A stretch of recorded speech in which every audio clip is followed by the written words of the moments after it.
Acting Director of the LASU ICT. We are here again today to update you on our LASU weekly program in conjunction with the LASU Radio. We want to deeply thank the management and the staff and the other officers of the LASU Radio for the consistency in the areas of ensuring that these services are very, very well deployed. Today we have giants in the house, and our topic is the ISPADEM's management system. And of course, I won't let the cat out of the bag. I'll be waiting for those that are going to do justice to this topic Actually, this topic is all about the assessment of non-academic staff. It's a very crucial one, and that's why you see the big wigs here in the house today. We thank you, LASU. We thank you for the support. We thank you for the acceptability of the deployment of technology. It's a great opportunity for us to serve you, and be assured that we are going to take up your comments and in a bid to serve you better. Today I have with me our very, very distinguished community leader, a one-time member of the University Governing Council, the Deputy Registrar Non-Academic Staff Establishment, Mr. Rilwan Motolani Mustapha. You're welcome, Oga. You're welcome, sir. He's the boss of the bosses. We want to hear what from you before I go, just to let all the listeners know that you are here, sir. Just one word from you, sir. Well, good evening, listeners. Mustapha Rilwan Motolani is my name, from Non-Academic Staff Establishment of Lagos State University. Thank you very much, sir. Thank you very much, sir. Of course, you've heard that I was not just picking up names. You've heard the giant himself in the house. We also have two personnel here outside. Our very regular colleagues are trying to ensure that this works out every time. I have very, very respectedly our very dear Mr. Dayo Olubakin. Mr. Dayo Olubakin, you're welcome. You're welcome. Thank you for being here. Thank you. We also have Mr. Lolade Dosumu. Mr. Lolade Dosumu, thank you very much for being here. Thank you so much. These are colleagues that have been helping us out in terms of support. So I can tell you for real that if you have a computational framework in place and you do not have a support system to justify what you have, they are going to create a very, very big problem. We have further colleagues that are actually backing us up at the NASA Secretariat, and this is just a trend. I'm glad to inform you that in Nigeria as a whole, LASU is the first university to deploy an automated assessment management system, both for academic and non-academic staff. This is not controversial. We have done our research, and what we are doing is that we are working out to even publish a paper as regards this invention. So we'll be going today for the next 25-30 minutes. We'll give you options to ask questions. We'll be going across all the spectrum of interest in the area of the nitty-gritty of ISPADEMs, what it is, and of course, I'll quickly tell you the full meaning of ISPADEMs. There is this SPADEF. SPADEF is the statewide adopted assessment form. So what we have in ISPADEM is an intelligent SPADEF management system, and I will tell you the areas of intelligence. We want to take opening remarks. We'll be asking questions. I'll be expecting our listeners to call in to ask questions so that if there are clarifications, they will be glad to do so. The number to call is 080 55555 55957. The number to call again is 080 55555 957. 55957. So we just hit the ground running. I want to welcome Mr. Rilwan Mustapha, and I'll just hit the ball to him for a very quick pass. Sir, this ISPADEMs, this method of assessment, can you give us a background? How did you get here? You know, it's a positive thing that you have been able to bring under your leadership, but how did you arrive at this development? Thank you, sir. Thank you so much, Dr. Toyin Enikuomehin, for this question. Well, we all know that there must be improvement in performance and delivery of service. And Lagos State University is well known in this respect. We started with the manual way of assessing our staff and awarding promotion through that and getting to know who is to be trained and things like that. For a while, the university has been thinking that there's need for us to move out of this manual processing of activities in the university and that we should see the way we can be on digital aspect of information. As we were planning our own, COVID came on board, and COVID make issue That's a deep one. That's a deep one. difficult. Movement restricted. You need to maintain social distancing. You have protocol to follow, and as such, people get wondering, can we have this exercise this period or not? Then, at this point, I think I must appreciate the former Vice Chancellor in person of Professor Olanrewaju Adigunfagbo, who quickly tapped us through the registrar that you cannot wait any longer. We've been talking about this process of digitalization. Quickly take advantage of this. And we got in touch with the ICT Center of the university. Luckily, we have capable hands. The place was then in charge. The leader then was Professor Aribisala. And he started the processing with the director, Dr. Toyin Enikuomehin, and the format was put in place, and we were able to do this exercise faster. We were able to get our staff members assessed. We were able to get promotion to time, despite all the time wasted through the COVID pandemic, lockup and lockdown and all the like. So today is just a dream come true from our thinking, aided by the China virus and rules and regulations changing along the line. There's nothing better than being able to keep within rules and regulations, and at the same time keeping with the tunes in your society and not breaking any rules or laws, because the law of the university in respect of assessment is so clear that we must annually assess performance of our staff, and in our condition of service section chapter 4.1.2, it is clearly stipulated that we must follow certain criteria to assess staff members, and this process has aided us, and that is how we arrive at where we are today. I must tell you that this is a perfect situation. You can at any point in time be able to give assessment, recommend people for promotion, annual increment, and ascertain those that need to be trained for one area of specialization to another. This is the beginning paragraph that we want to say in our introduction. I thank you so much, sir. I thank you so much. You have actually, you have driven us deep into the areas that are majorly of concern, and I thank you for this beginning. History is always important because it gives us an orientation, an idea as to where we are coming from, and give us a focus into the expectations of where we are going to. Thank you so much, sir. Need not to say that this is so accepted, and it gives me an idea about the LASU community. When you look at non-academic staff, you don't want to think that maybe these are colleagues that will not want to accept technology per se. But I am a player in this game. I have seen the way they have accepted this.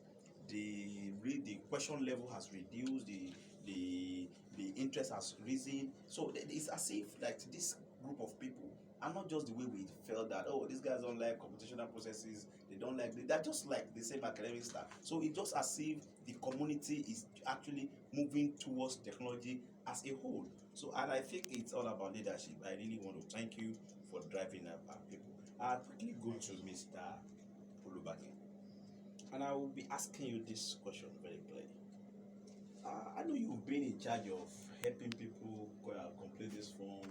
Can you just give us just 2-3 minutes what you've been doing, your involvement in terms of representing the support unit? What are your experiences, and with emphasis into where people do come? What are the regular things that you've been doing, in terms of mitigating their concerns? Thank you so much, sir. Just like you said, there have been a lot of changes, significant changes, we started, it was a lot of questions, just like you said.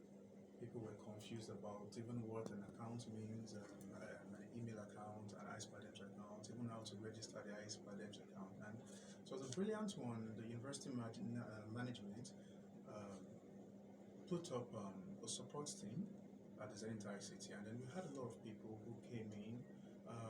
Some were able to solve their problem, just needed little guidance, and for some people we had to lead them through the process of registration, how to connect their ISPADEM accounts with the email, how they get the notifications and all that.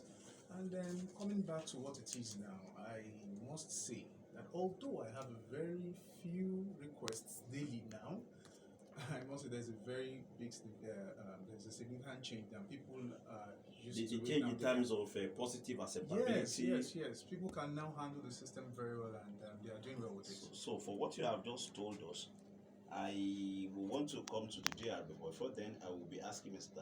Dosumu something, a clarification. But what you have just told us means that every user requires an email.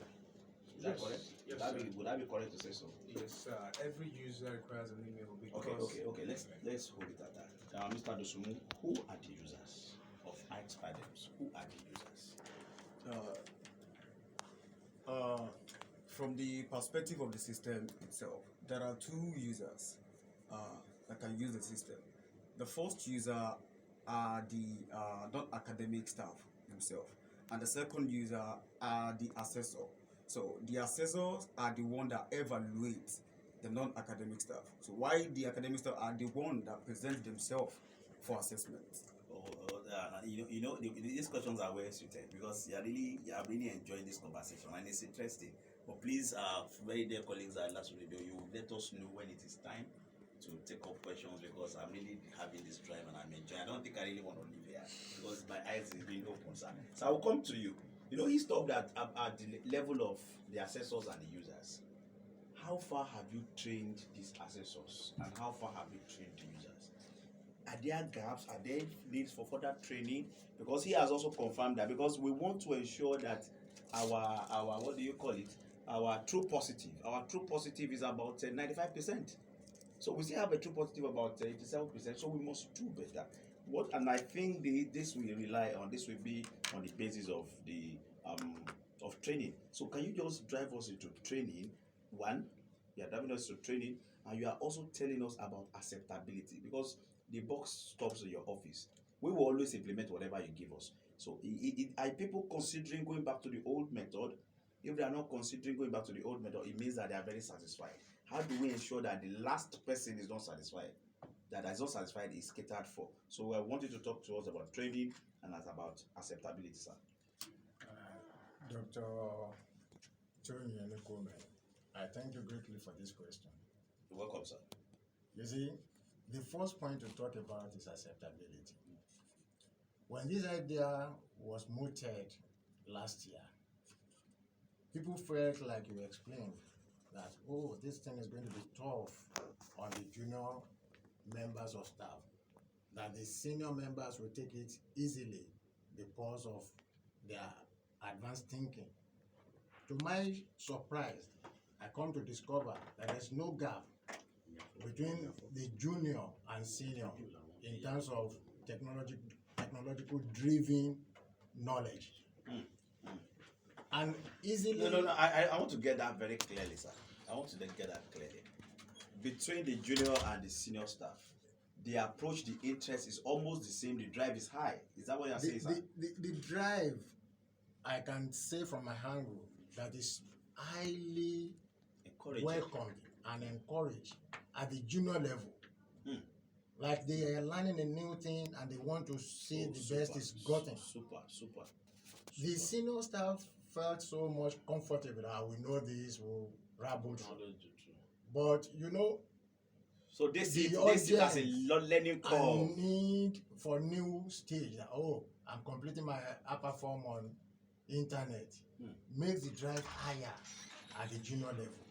And so the acceptability was high at the level where we expected we're going to have problems.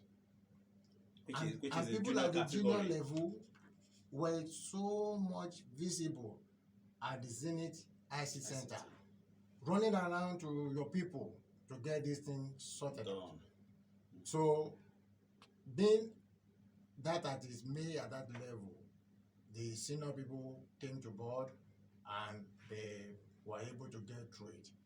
But to aid this process, the university put in place a training facility center to assist people, and we held a training program for all the categories of staff, the junior, the senior, and at the point in time, the then Vice Chancellor himself had to go out with the entire team on the project to different faculties and departments, academic center, and the departments in the university. I mean the registry, bursary, audit, and the like, and the health center, to motivate people and educate them for the need to go the line we are going and ensure that we are highly literate on the new process.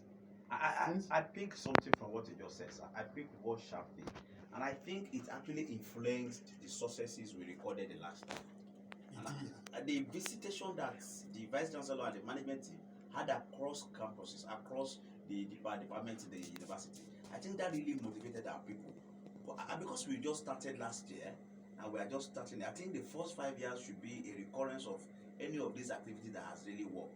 Have we attempted doing the same thing for this year's assessment? If no, sir, do you have plans to do so? If you have plans to do so, when do you want to?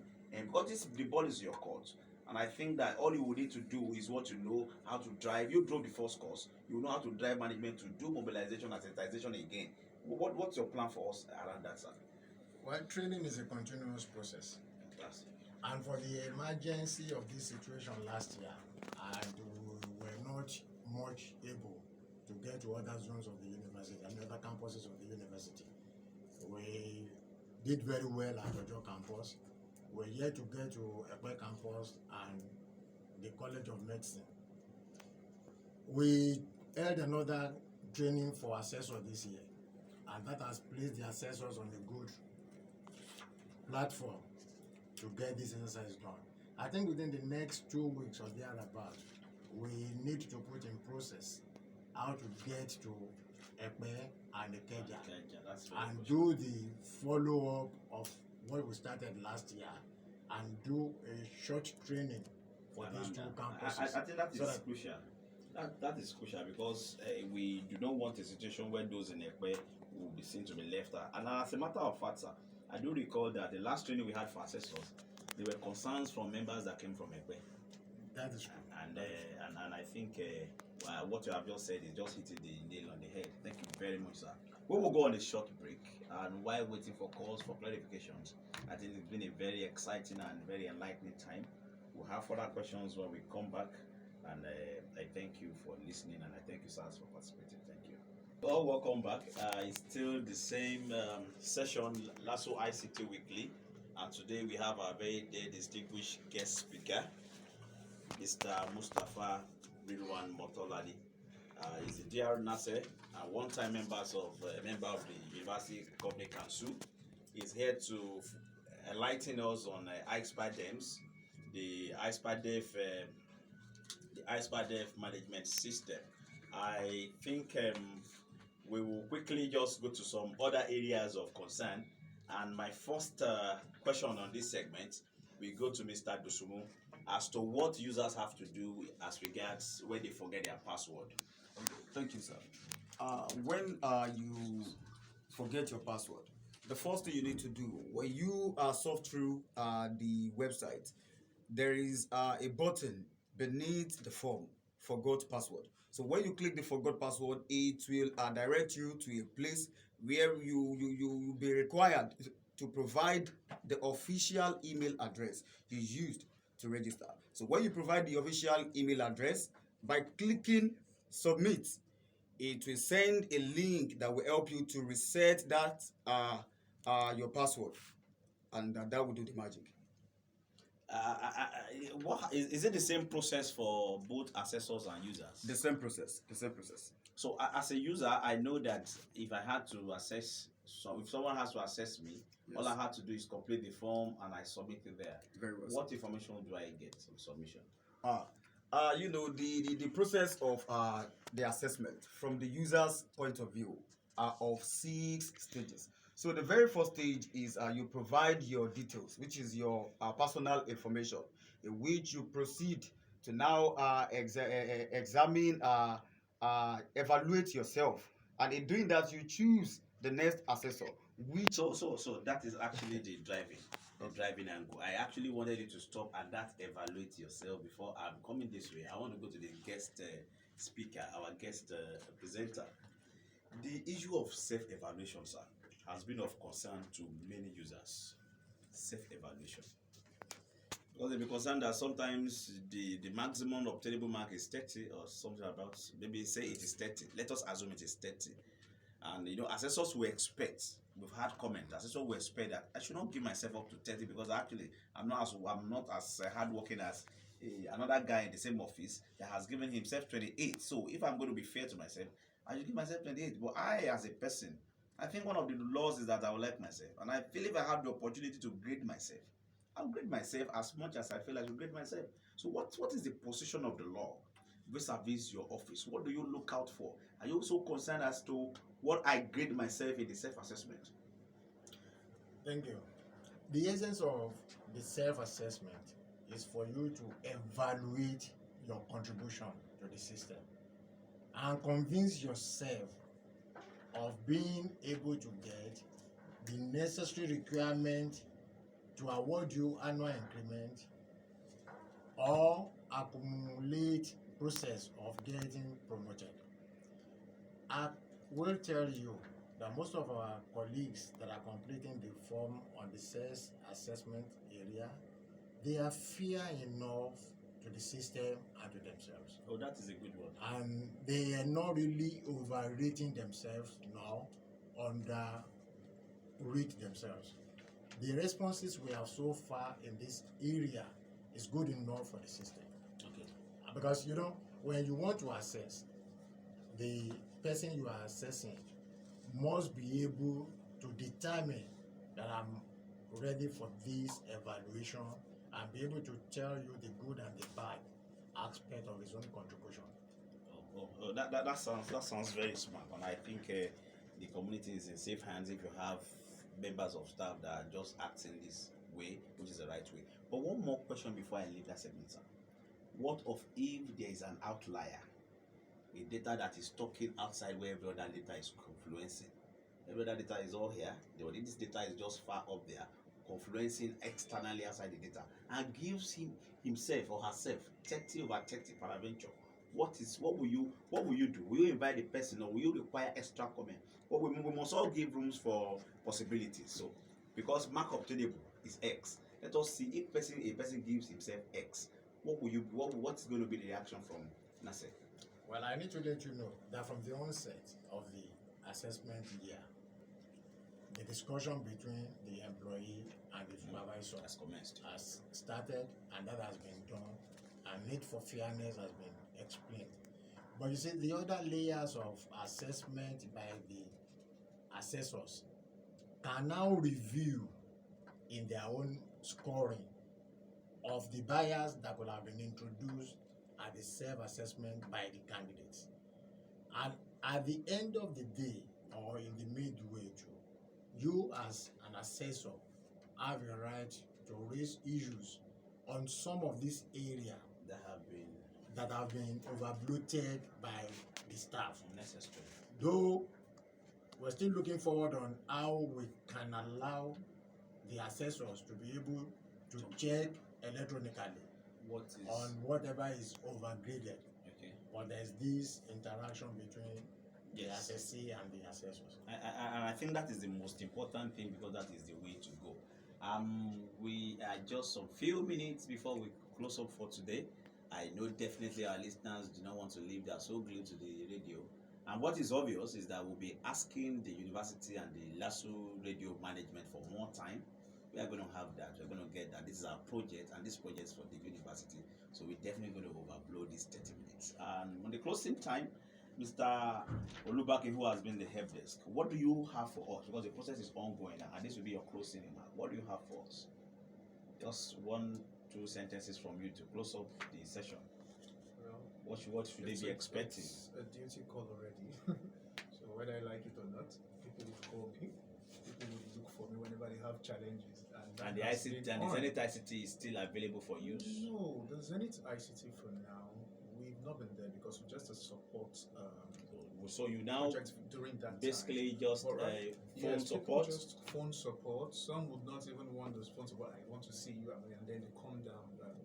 And this is done. Okay, thank you very much, Mr. Olubakin. And Mr. Dosumu, in terms of troubleshooting those that have made errors, what do you want to tell our listeners?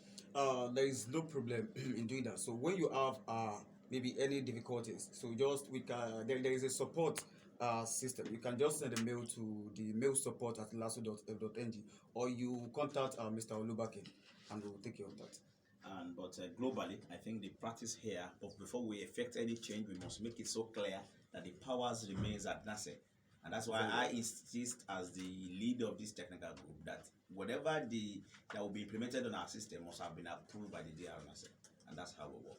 DRNASE, sir, we are so fortunate to have you. We want to especially appreciate you. We want to appreciate the registrar of the university, members of the management of the university, our dear, very distinguished acting vice chancellor, Professor Idamola. Okay, we dearly like him. He's a great man. We thank you for where we are. I want to take some closing marks from you, sir. Thank you so much for this opportunity to expose us to the world and say that we are LASU and we're proud of our present position and we're still driving hard to continue to be the leading university. I want to appreciate my registrar, the vice chancellor, and other supporting departments and units in the university for the success of this migration from manual to digital processing of our assessment and promotion. Dr. Toyin and your team, I'm most grateful for your contribution and support. Thank you so much. Thank you so much, sir. LASU Radio, I thank you very much. I must appreciate our dear Mr. Fadipe, head of training. I must appreciate very distinguished Mr. Ojediran. He has just been certified by Cisco as an instructor. I congratulate you. Lagos, LASU, I thank you. My name is Toyin Enikuomehin. Thank you very much for having me.